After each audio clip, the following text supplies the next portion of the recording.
자, 5.18 정신을 헌법에 담겠다. 이런 지금 이야기가 어제 문재인 대통령의 5.18 기념식 연설에서 나왔습니다. 광주 정신을 헌법으로 개성하는 진정한 민주공화국 시대를 열겠다라고 이야기를 했습니다. 자, 이것은 그동안에 그 헌법 전문에다가 5.18 정신을 담도록 개헌을 하겠다라는 문재인 대통령의 후보 때 공약입니다. 그래서 민주당과 국민의당은 환영을 하고 한국당은 국민적 합의가 필요하다라고 이야기를 하고 있고, 청와대는 5.18 정신을 이 헌법에 담는 것은 이 대통령의 제안이다. 그리고 이것이 국민적 합의를 통해서 담겨야 된다 이야기를 하고 있습니다. 문 대통령은 후보 당시 부마 항쟁, 5.18, 6월 항쟁 등을 모두 담은 헌법으로 개헌을 하겠다 이야기를 했습니다. 자, 그러면서 5.18 헌법 전문 명시하는 문제를 반드시 지키겠다라고 이야기를 했는데요. 이뿐만 아닙니다. 문재인 대통령은 헬기에서 5.18 당시에 기총소사를 했다라는 이런 문제까지 포함한 지금까지도 진상이 덜 규명이 되었다고 유가족들이나 이런 단체들이 주장하는 내용을 과거사위 시즌2를 만들어서 더 조사를 하겠다. 그래서 인권 침해 사례나 민간인 집단 희생 사건 등에 대해서 완전히 이렇게 다시 수사를 하겠다. 이런 이야기를 말했습니다. 그래서 진실 화해를 위한 과거사 정리 기본법 등 관련 법 제도를 정비해서 노무현 정권 때 2005년에 시작해서 2010년까지 활동을 했던 진실 화해를 위한 과거사 정리위 재개를 하겠다라고 이야기를 했습니다. 자, 뭐 진실이 덜 규명된 게 있다면 좋습니다. 해야 되고요. 또 보수 일각에서 저한테도 수도 없이 문자나 댓글이 달립니다. 5.18 당시에 북한군이 잠입을 해서 한마디로 총격을 했다. 그래서 5.18 안에 북한군의 개입과 사주가 있었다라고 주장하는 사람이 아직도 있습니다. 그리고 또 그런 부분들을 뒷받침하는 정언이라면서 말을 한 사람도 있습니다. 물론 5.18이 숭고하게 유지되어야 된다는 쪽에서는 말도 안 되고, 이런 사람들의 주장을 앞으로는 엄벌을 체하는 것까지도 법을 개정해서 만들어 달라고도 이야기를 합니다. 아마 헌법 전문에 5.18 정신이 실리게 되면 그렇게 되겠지요. 그런데 여기서 우리 하나 따져볼 부분은요, 이런 시비들, 저도 뭐 5.18 때 북한군이 와서 개입했다라는 부분에 대한 내용이나 이런 걸 읽어봤지만은 그걸 정확하게 뒷받침하는 내용이 확인되지 않았기 때문에 저도 그 부분에 대해서 믿기는 어렵습니다. 그렇지만은 기총소사가 헬기로부터 있었다고 주장하는 사람, 또 더 나아가서 5.18 때 북한군이 수백 명이 참여했다가 다시 휴전선을 통해서 넘어갔다고 이야기하면서 광수라고 부르면서 일광수, 이광수 뭐 이런 일도 있었습니다. 그래서요, 정말 이런 논란이 더 지속되는 것은 불편하니까 아예 이참에 보수 진보 쌍방에서 제기하는 5.18과 관련된 모든 문제를 다 담아서 조사를 해서 끝을 봐야 된다. 왜? 5.18 때 명령을 내리거나 출동한 사람들도 지금 다 생존을 해 있는 상황에서 이걸 한 번은 정리해서 깔끔하게 끝이다라고 정리를 한 다음에 그거 최종적인 인정을 국회에서 해버리도록 만들어야 됩니다. 그러고는 그 이후에 그런 문제를 제기하면 처벌을 하면 되지요. 하지만은 그런 부분을 오늘 제가 또 그 이야기를 하니까 또 아까 말한 뭐 이 특정 정당의 전직 의원은 그거는 누가 정언을 했는데 말도 안 되는 소리 하지 마라 이런 식으로 이야기를 합니다. 그렇게 하니까 저렇게 자꾸 이야기하는 사람이 생기는 거예요. 오늘 자유한국당의 성명에서도 이 부분에 대해서 헌법 뭐 이런 부분을 이야기하려면 이런 것까지도 다 조사를 해야 된다라는 이야기를 정준길 대변인이 한 걸로 알고 있습니다. 그래서요, 지금 우리가 5.18이라는 부분을 기왕에 민주화 항쟁이라고 규정하고 기념일도 만들고 국립묘지에 준하는 그 묘지도 조성을 하고 보훈처 주관으로 진보 정권이든 보수 정권이든 기념식도 합니다. 그렇다 하면 이 문제를 이제는 정치적인 어떤 이념이나 정권이 어디에 따라서 정권이 바뀜에 따라서 때로는 성대하게 때로는 노래를 부르니 많이 할 게 아니라 끝을 한번 쫙 내야 되지 않겠습니까? 여기에 넣어야 될 게 뭔가 하면 임을 위한 행진곡을 둘러싼 문제, 뭐 북한에서 부르니 이미 무슨 김일성이니 작사가가 누구니 어쩌니 이것도 다 한번 정리하자는 거죠. 그래서 5.18을 훼손하지 말라고 하는 분들이 오히려 5.18에 의혹을 제기하는 사람들의 문제까지 다 한번 공정하게 따져보고 그 다음에 당신들이 그러면 그때는 정말 곤란하다라고 먼저 말을 해야 되는 거지. 그런 어떤 의혹을 설사 또라이가 제기한다 하더라도 그런 의혹을 제기하는 너네들이 불순하다라고 해서 성역화하는 방식으로 가서 이 논란을 극복할 수 없다라는 부분을 제가 분명히 이야기를 합니다.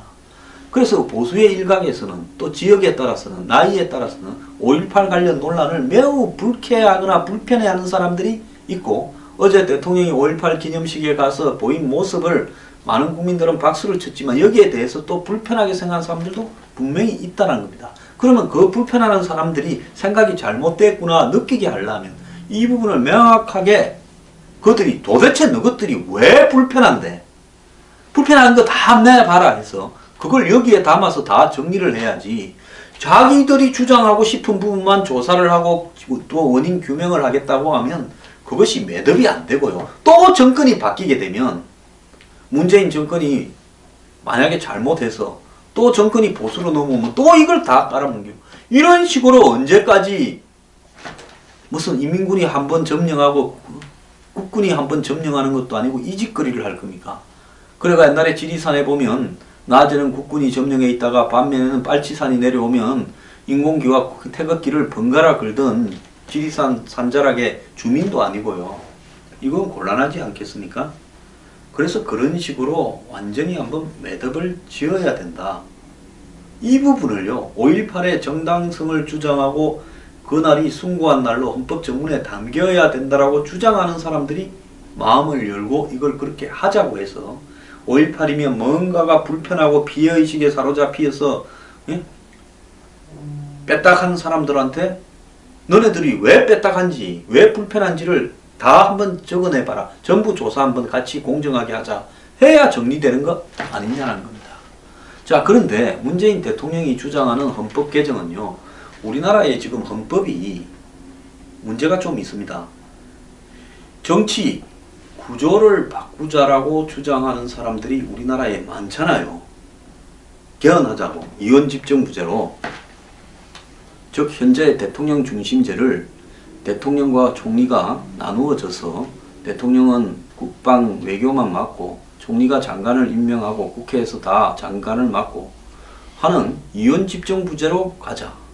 이렇게 주장하는 사람들이 국회에 사실 과반수 이상 있었죠. 그런데 대선 때문에 안 됐습니다. 근데 문재인 대통령이 5.18 헌법 전문만 고치자고 개헌안을 발의하는 순간에 다 뭐라고 하겠습니까? 지금 야당된 사람은 전부 개헌하자고 할 겁니다. 그렇지 않겠습니까? 그러면 아니 니 개헌만 하냐? 우리 개헌도 해서 다 같이 붙이자. 안 그러면 못하겠다. 이렇게 나올 수도 있어요. 그러면 지금 따져봅시다. 자유한국당이 반대하고 바른정당이 반대하면 개헌이 안 되는 겁니다. 200석이 넘어야 개헌이 되잖아요. 그렇기 때문에 무조건 안 되는 거니 이 부분을 하게 하려면 어떻게 해야 되겠습니까?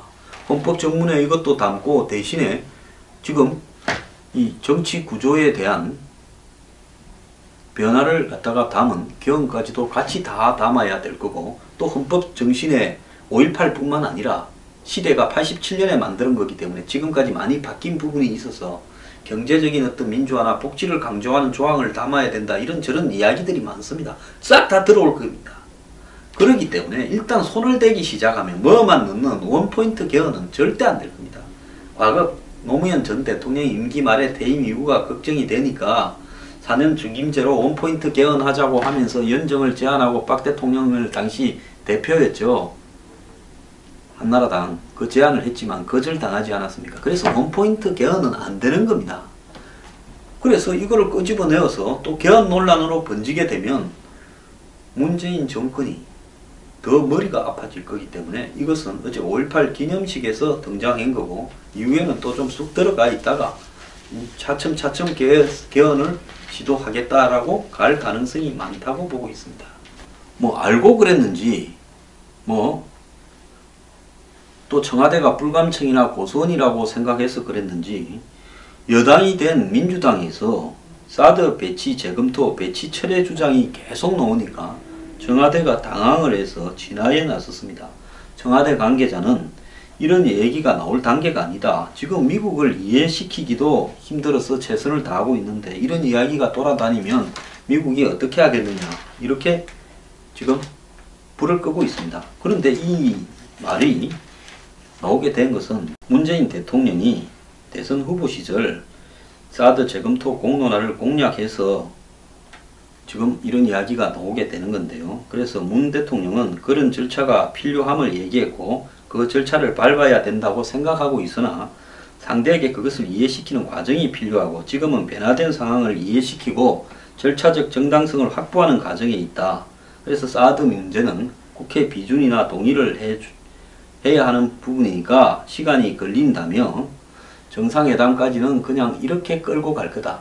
즉 문재인 대통령의 속셈은 뻔합니다. 정상회담에 갈 때 사드를 해결되지 않은 채로 그냥 국회에서는 이걸 동의를 해야 된다, 비준을 해야 된다, 청문회를 해야 된다, 국정조사를 해야 된다 하고 있는데 내가 들고 있다 이러고 미국 가서 자기 카드로 협상의 카드로 쓰려고 생각을 하고 있는데 이걸 갖다가 너무 나가가지고 뭐 철회한다 어쩐다고 하면 미국은 어이 뭐 그거 너가 이미 그렇게 다 정해놓은 걸 가지고 우리한테 먹으려고 이야기하냐 너 마음대로 해라 이럴 수도 있지 않겠습니까?